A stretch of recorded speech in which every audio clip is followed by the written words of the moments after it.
Hi folks, Matt Easton here, Scholar Gladiatorio. So as I've pointed out many times in previous videos, swords historically and today do occasionally break. And this has always been the case. In actual fact, it was probably far more common in historical periods where the metal was less reliable than modern metals. If we look at medieval steel, it has inclusions in it such as slag and such like. The heat treatment is done by eye and by experience rather than scientifically to exact temperatures and such like. So quite simply, modern metals are more reliable in general, well pretty much always actually, more reliable, and modern heat treatment is more reliable than historical blades could have been. That's not to say that historical blades weren't good.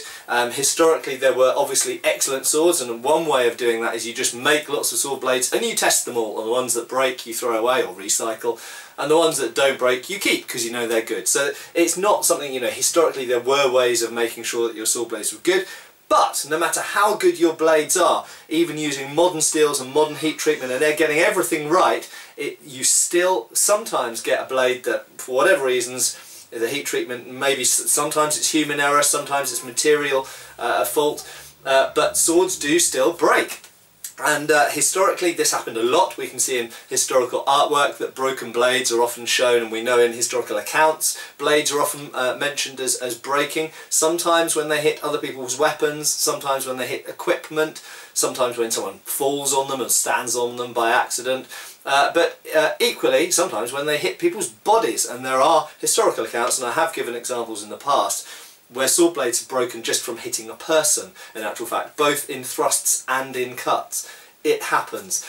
But even in this modern day and age, with all of the good steels and heat treatment that we have, occasionally it happens in HEMA, in modern HEMA, in competitions. And it isn't necessarily to do with poor craftsmanship or anything else. Sometimes the laws of physics converge and create a perfect storm and a blade just breaks. And what we have coming up here is a video showing exactly that. It happened at Fight Camp 2015 in the Federschwert Steel Longsword competition, in the final as it happens, in the final fight as well, the final fight of the final. There were 3 fights in that final, and what's really amazing about it is the blade that breaks, it wasn't hit at the point at which it broke, and the point at which it broke was pretty much the thickest part of the entire blade.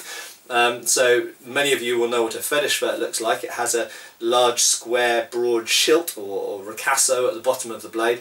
It broke diagonally clean through that ricasso, so not at the thinner portion of the blade and not in the tang, not at the pommel, anything like that, but at the thickest portion of the blade right the way through. And the impact hadn't even happened at that point, as you'll see in the video.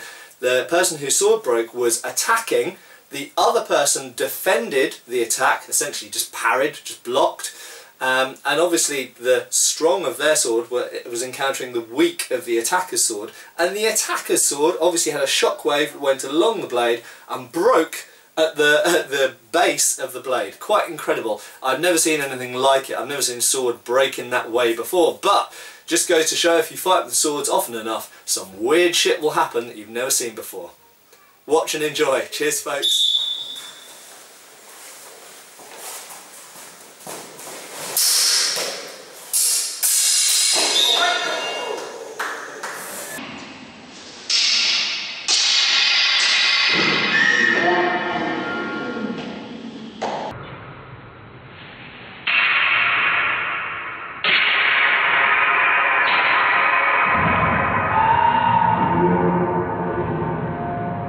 Thank you for watching. Please subscribe and feel free to follow us on Facebook.